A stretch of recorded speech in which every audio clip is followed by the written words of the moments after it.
독해 연습을 한다면 먼저 크게 봐야 돼. 크게 보면은 자, 문단이 어떻게 끊어지는지 끊어지는 문단마다 그냥 눈으로만 끊어도 되지만 지금은 연습하는 거니까 손으로 한번 끊어봅시다.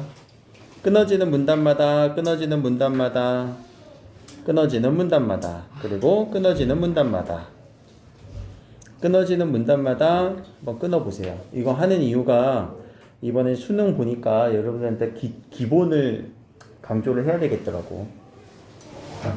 기본부터 안 됐는데 이게 수능 국어를 여러분들 수능을 준비하는 이제 2년 뒤 빠르면 2년 뒤잖아. 3년 아니야. 2년 뒤 남았어. 2년 뒤 수능까지 그게 어떤 식으로 그 실력을 우리가 채워놔야 될까 고민을 엄청 하고 있거든. 나도. 그러면 이 한 문단 일단 한 문단만 먼저 읽어볼게요. 한 문단 여러분들한테 시간 드릴 테니까 한 문단만 읽고 자기가 여기다가 어떠한 키워드 핵심어도 좋아요. 자신의 생각에 남는 걸 한번 적어보세요. 시간 드릴게요. 자, 어떤 내용들이 좀 기억에 남아요? 어떤 부분이 또 혹은 또 중요한 것 같아요? 수요. 수요라는 단어가 눈에 보였나봐. 또 도대체 왜 이런 상황이 벌어졌을까? 도대체 왜 이런 상황이 벌어졌을까? 또 뭐라고? 모조품. 판매, 모조품, 월드컵. 월드컵은 중요한 걸까라는 건 모르겠는데 아무튼 그럼 이 정도 내용을 가지고 여기서 하고 싶었던 얘기는 뭘까? 수요가 폭락했고요. 수요가 올라갔을 때는 어땠어? 하지만 뒤부터 불티나게 팔린 것은 모조품이고 오히려 정품은 제대로 돈을 못 벌었대요. 왜 이런 상황이 벌어졌을까? 이거는 지금 궁금증을 우리한테 제시하고 있죠. 네. 뭐가 궁금해? 도대체 왜 이런 상황? 어떤 상황? 정품이 많이 안 팔려. 그래, 정품이 판매되지 않은 상황. 모조품을 판매하고. 나도 생각해보니까 좀 짜통 산 것 같은데 저 티를 안 샀던 사람은 없거든요. 자, 요게 그 티셔츠예요. 간단하지? 근데 무슨 다들 그냥 이런 티셔츠 입고 길거리 응원하고 그랬던 것 같아. 왜냐면 여기서 12번째 선수가 되자라는 그런 의미가 있는 것 같고요. 그래서 요 티셔츠를 우리가 이제 잘 알고 있는, 여러분들은 모르겠지만 아무튼 흔한 소재, 잘 알고 있는 소재를 바탕으로 이야기를 좀 끌어내고 있지. 근데 하고 싶은 얘기는 결국 이거야. 이런 상황이 왜 일어나는지 그 이유 찾아보라는 첫 문단에서는요, 우리 도입부라고 얘기를 하죠. 그럼 이 도입부가 어떤 방향을 갖고 있는지, 어떤 방향성으로 나가려는지 그 뉘앙스를 좀 찾아보자는 거예요. 그래서 이런 판매와 수요에 따른 뭔가 판매가 일어나면 좋은데 지금 어떤 문제 상황이 있었지. 정품이 왜 이렇게 안 팔려? 짝퉁만 팔리고 가짜만 팔리고. 그런 문제 상황을 제시하면서 이런 궁금증을 제시하고 결국 하고 싶은 말은 뭘까? 뒤에서 이어서 할 말은 이런 상황에 대해서 얘기를 하려는 거겠죠. 자, 그런 내용이다라는 걸 잡아주시고, 자, 두 번째 문단도 한번 읽어보세요. 핵심 단어는 찾아봤니? 공급 사슬망. 공급 사슬망 관리까지. 여기까지가 하나의 단어인 것 같아요. 네.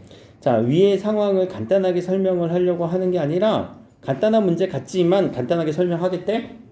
아니야. 이 공급 사슬망 관리라고 하는 이런 상품의 흐름이 고리처럼 연결되어 있고 상관관계 또한 서로 긴밀하게 연결되어 있는 것을 먼저 알아보자라는 얘기지. 자, 이런 개념을 바탕으로 앞으로 또 설명을 하겠다라는 얘기예요. 자, 뒤에 그 다음 문단을 보니까 내용이 좀 길지 않니? 앞부분에 비해서? 네. 그러면 이런 문단은요, 스스로가 여러분들 다 다르겠지만 어디선가 한번 끊어주는 느낌으로 한번 끊고 가셔도 괜찮아요. 그런 부분들도 한번 생각하면서 내용의 핵심 단어를 생각하면서 자, 시간 드릴 테니까 한번 읽어보세요. 수요가요. 사는 거죠. 그치. 자, 그 어휘 부분도 상당히 중요해. 2등급, 적어도 2등급 뜨려면은 수요라는 이 단어, 이거는 내가 요구하는 거야. 필요로 하는 거예요. 사람들이 그러니까 니즈를 느끼는 거죠. 사는 거죠. 그러니까 그런 식으로 다양한 의미를 형성시켜야 돼. 수요만 알아서 되는 게 아니라 수요는 사람들이 사는 거, 필요로 하는 거, 요구하는 거. 자, 이렇게 어휘력도 풍부해야 돼요. 자, 그러면 밑에서 혹시 읽으신 분들, 제가 이거는 뭐 꼭 한 부분만 나누라는 게 아니라 두 부분, 세 부분 나눠도 되는데, 저 같은 경우는 자, 첫 문장 보고 이 같은 현상을 설명하기 이 같은 원인은 뭐예요? 이 현상의 원인이라고 했지. 현상의 원인이지. 네. 그럼 이 현상은 뭐? 정품보다 짝퉁이 잘 팔리는 거. 공급 상승한 관리. 연결되어 있는 이 현상. 그러니까 이 앞에 있는 이 현상. 즉 이런 현상. 그리고 이 현상은 이 공급 상승한 관리. 그것에 대해서는 채찍 효과를 알아야 된대요. 그런데 채찍 효과를 바로 설명한 게 아니라 갑자기 뭘 줘? 예시. 예시를 주면서 예시 부분. 예시 부분은 어떤 게 예시였어요? 기저귀. 요 최종 소비자, 소매점, 도매점, 제조업체, 원자재 공급업체로 이어지는 요것을 공급 사슬망 서로 계속 연결되어 있는 부분이 하나의 사슬망이 되는 거고요. 공급 사슬망이 되는 거고요. 소비자의 수요는 일정한데 소매점, 도매점, 주문 수요는 들쭉날쭉했대요. 왜? 아직 몰라. 이런 예시를 주면서 이 글이 생각보다는 어렵게 쓰여진 글이야. 원래는 설명부터 딱 해주고 예시 줘야 되거든? 근데 얘는 예시부터 줬어. 여러분들이 이게 한 6월 지문인데 6월 지문이 이 정도예요. 고1 6월 지문이. 이번에 11월 모의고사는 이거보다 또 복잡하게 될 수도 있겠지. 자, 공급 상승망의 최저 소비자로부터 멀어질수록 뭐가 증가했대요? 뭐가 더 증가했대? 주문 변동폭. 그쵸? 요 수요는 일정한데 수요라는 건 소비자들이 사는 거니까 이건 소비자 거니까 소비자의 수요는 일정한데 주문 변동폭이 멀어질수록 더 증가했대요. 네. 여기까지 끊어서 예시를 하나 준 거예요. 그쵸? 어떤 사례의 예시예요? 요 주문 변동폭이 달라지는 누가 더 주문 변동폭이 크다고요? 주문 변동폭이 누가 더 커요? 최종 소비자로부터 멀어질수록. 그럼 최종 소비자는 여기서 왼쪽에 있는 최종 소비자니까 멀어질수록 이쪽이 더 변동폭이 크자라는 거지. 이쪽에 있을수록. 그쵸?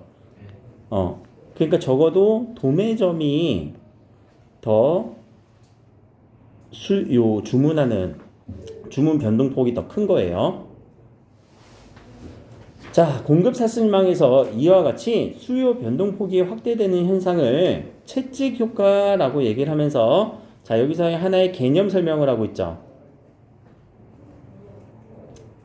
채찍 효과라고 하는 개념 설명하고 있어요. 채찍 효과라는 뭐래요? 밑에 채찍이 휘두를 때 손잡이 부분을 작게 흔들어도 끝으로 갈수록 더 파동이 커지는 현상으로 붙어진 것입니다. 채찍을 여러분들이 손으로 잡고 이렇게 흔들리면 점점 채찍은 크게 움직여요.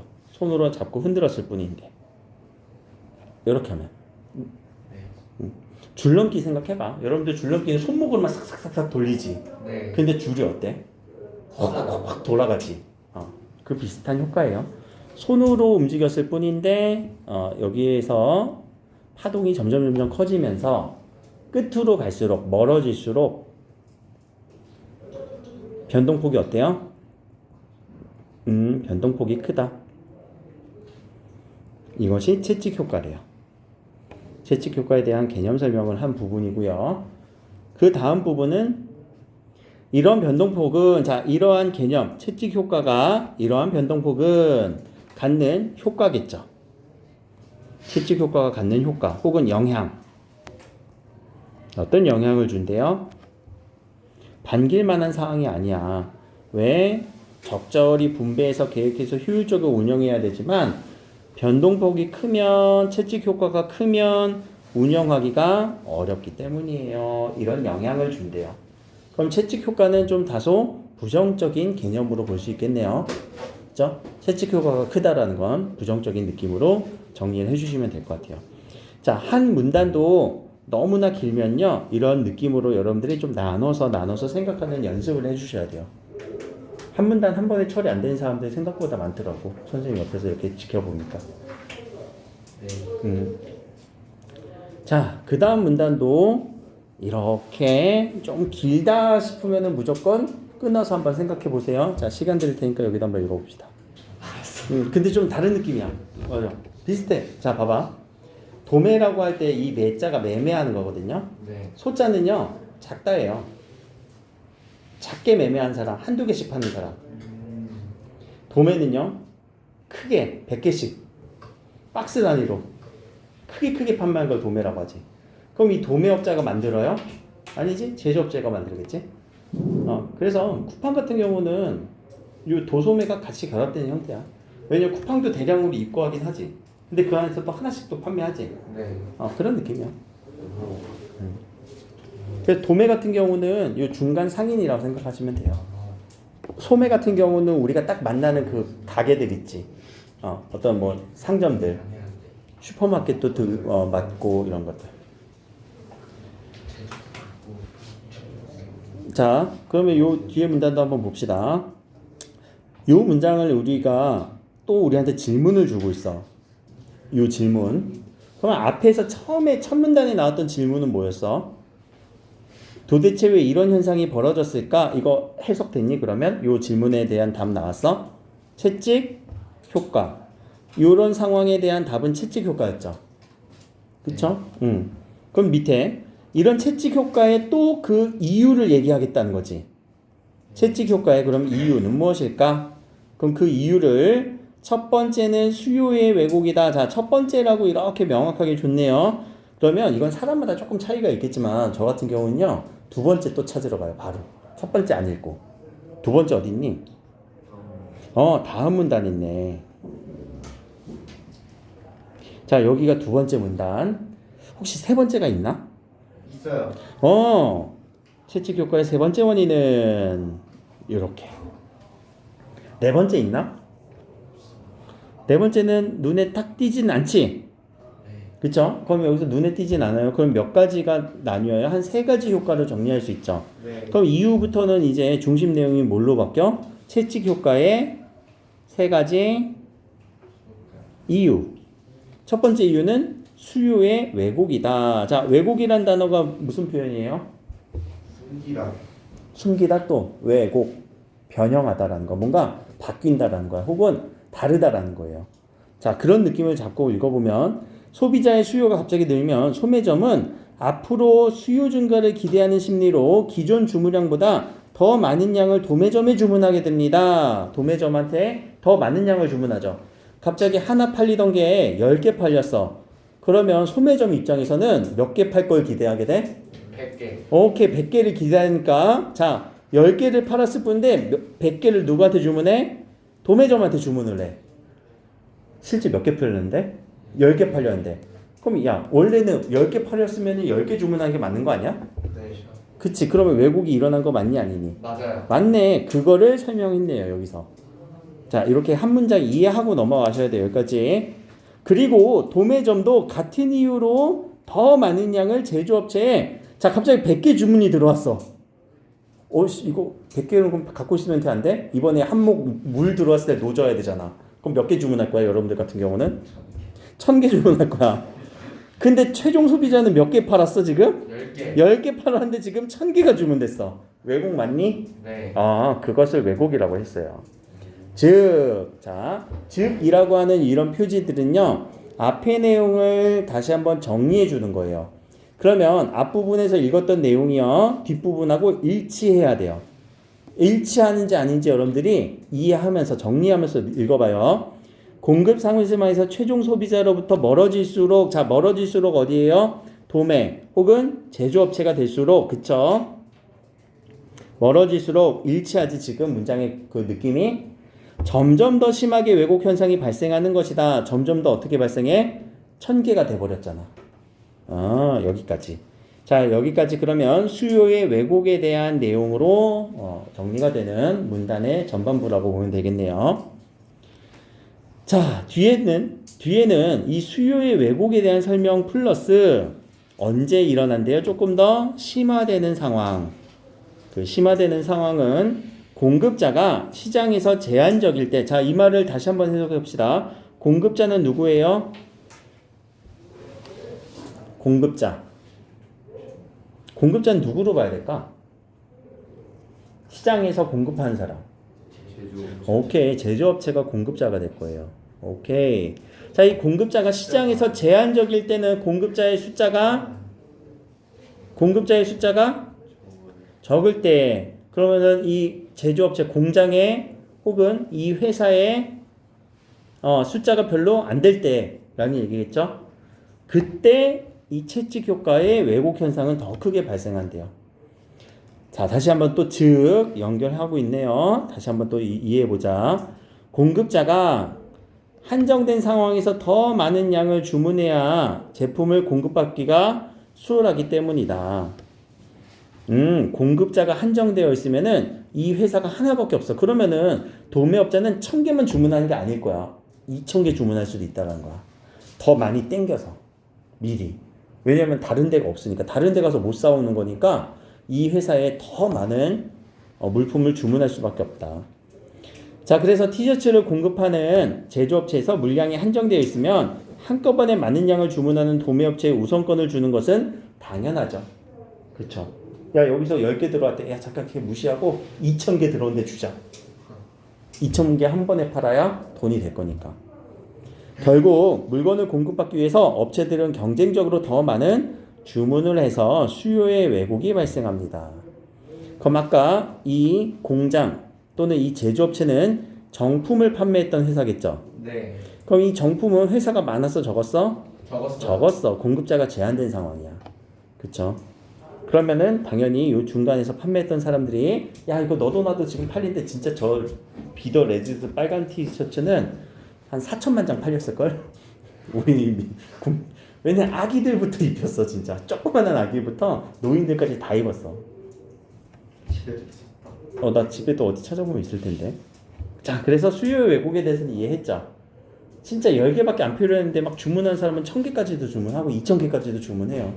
특히 요 정품을 판매하는 공급자가 제한적일 때. 이해됐어요? 밑으로 갑시다. 자, 두 번째 이유도 여러분들 시간 드릴 테니까 읽어봅시다. 오케이. 자, 두 번째 문단은 그렇게 어렵진 않을 것 같아요. 네. 여기서 두 번째 이유, 공급 사슬망에서 최종 소비자로부터 멀어질수록, 그러니까 공급 제조업체로 다가갈수록 대량 주문이 필요하다는 거죠. 네. 소비자는 그래 한두 개 살 텐데 소매점은 도매상한테 박스 단위로 살 거고요. 도매상은 또 제조업체한테 트럭 단위로 주문할 거예요. 그러면은 그거에 맞춰서 점점 뭐가 쌓인다고요? 재고가. 재고량이 증가한다는 게 또 이유겠죠. 대량 주문 방식으로 인한 재고량. 근데 이 재고량은 많이 쌓일수록 어떤 단점이 있어? 변화에 대응하지 못해. 재고가 많으면요 빨리 팔고 다른 걸 이렇게 또 사와야 되는데 재고가 쌓여 있으니까 내가 물건값을 못 팔았지. 못 팔았으면 돈이 묶여 있는 거야. 그걸 빨리 팔아야 돈을 받아서 벌어서 또 다른 걸 사고 그러는데. 자, 세 번째 문단도 요 세 번째 이유도 한번 시간 드릴 테니까 읽어봅시다. 자, 여기서도 이제 채찍 효과의 두 번째 이유, 두 번째 원인을 얘기하면서 아까 두 번째에서는 재고량에 대해서 얘기를 한번 하고 말 것처럼 얘기하다가 그 다음은 뭐가 계속 나와? 재고량이 또 나오고 있지. 네. 그럼 이 재고량 증가도 계속한 어떤 문제점으로 지적하고 있다라는 얘기를 여러분들이 느꼈으면 좋겠고, 세 번째 이유는 뭐래요? 시차 때문에 그렇대요. 사람들이 소매점에서 딱 물건 하나 샀을 때가 그때 샀었던 물건은요 도매점에서 판 게 아니고 제조업체가 판 게 아니지. 그래서 서로가 서로에게 주문을 하는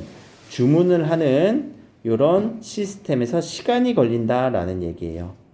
그래서 발주 실행 시간이 길어지면, 이거는 주문하는 시간이 길어지면 주문량도 한 번에 많이 해야 되죠. 그리고 재고량 증가라도 이어질 수 있다라는 거. 이거 잠깐만 이제 다른 얘기하면, 지금 채찍 효과를 얘기해갖고 또 요 주문하는 시스템이 처리가 있는데 이거를 극복한 사례가 있다. 이런 시스템 극복한 사례 여러분들 주변에서 흔하게 찾을 수 있을 텐데.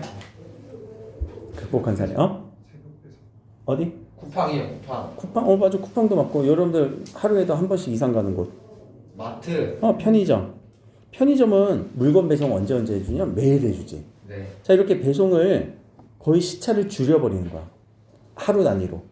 그리고 물건도 그러면 한 번에 막 엄청 갖고 오니? 아니지, 막 종류마다 하나씩밖에 없지. 막 도시락 한두 개밖에 안 갖다 놓지. 그런 식으로 재고도 줄이고, 그리고 시간도 줄여서 이런 것들을 극복하는 사례가 편의점으로 나타나고 있어요. 이거는 혹시나 어렵게 나오면은 여기서는 지금 채찍 효과의 어떤 부정적인 거, 채찍 효과의 이유, 원인, 재고량의 어떤 단점을 얘기했지만 이것의 극복 사례가 편의점이라는 거, 편의점을 보기로 줄 수도 있어요. 어렵게 주면. 비문학에서 어렵게 주면 여러분들 내용 외에 다른 현상, 다른 사회 지문을 갖고 와서 연결시켜버리면 어렵잖아. 그러니까 이런 극복 사항을 또 주변에서 한번 찾아보시면은 그렇게 어렵진 않을 거예요. 자, 마지막 문단 같이 해봅시다. 공급 사슬망에서 채찍 효과로 인해 발생하는 재고는 기업 입장에서 큰 부담이 될 수 있어요. 재고가 있으면 돈이 안 도는 거예요. 돈이 묶여 있는 거예요. 왜냐하면 재고를 쌓아둘 공간도 없고 또 손상 없이 관리하는데 또 비용도 들고, 그래서 공급 사슬망에서 각 주체 간에 수요와 공급 정보를 공유하면서 불필요한 재고를 줄여야 한다라고 해서 나중에는 이게 실시간 관리 시스템이라고 해서 이 편의점에 도입하는 그런 상황으로도 극복된 사례들도 연결될 수 있다라는 거. 그럼 여기서는 지금 채찍 효과로 인해서 가장 큰 문제점은 뭐가 쌓인다는 거예요? 재고가 쌓여서 그게 가장 큰 문제점이 됐다. 그러면은 앞에서 이 비더 레지스라는 티셔츠는 재고가 쌓여서 나온 문제점이라고도 볼 수 있겠지? 네. 그리고 이 재고는 왜 쌓였어? 채찍 효과 때문에. 채찍 효과는 몇 가지 이유가 있어요? 세 가지 이유 정리하시면 되겠네요. 그렇게 글은 구성되어 있고요. 각각에 대한 문제는 지금 시간이 있으니까 한번 시간 드릴 테니까 풀어봅시다. 5문제 정도 되니까 5문제 풀어보시고 그 다음에 답을 한번 맞춰볼게요.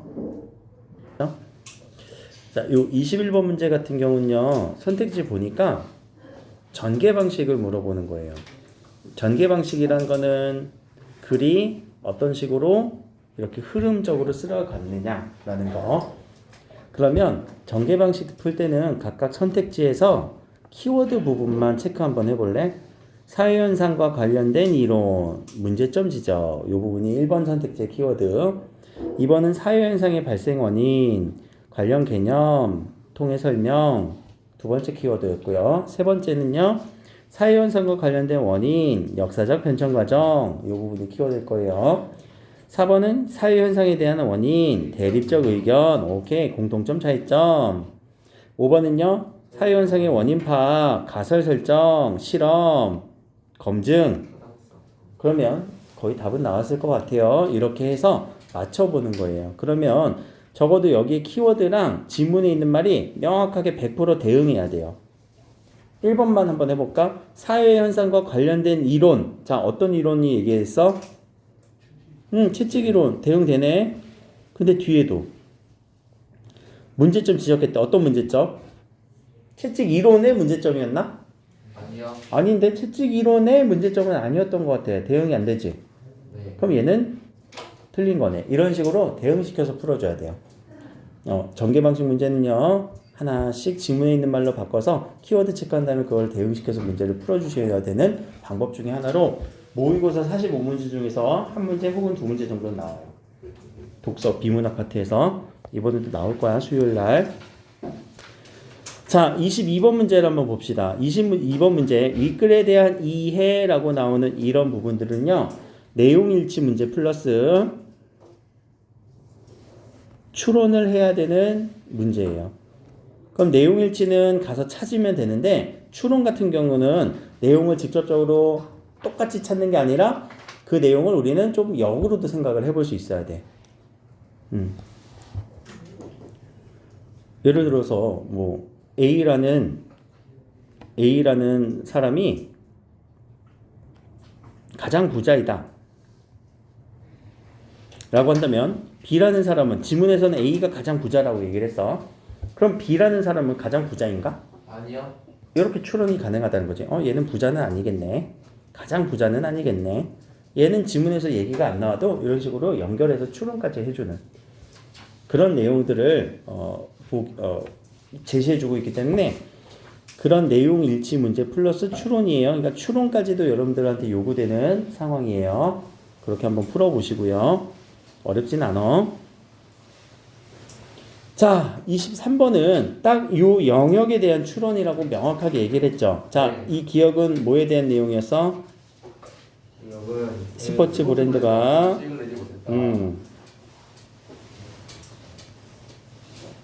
자, 그럼 이거에 대한 이유 얘기하는 거죠. 네. 자, 이 원인은 이유인데, 자, 그 이유를 여러분들 먼저 답을 한번 내볼래요? 여러분들의 답. 왜 이익을 얻지 못했을까? 짝퉁이 많아서? 짝퉁업자가 너무 많아서? 모조품이 많아서라는 지문의 내용 나왔나? 전혀 그런 내용 없었던 것 같아. 지문에 있는 내용으로. 맞아. 그 채찍 효과.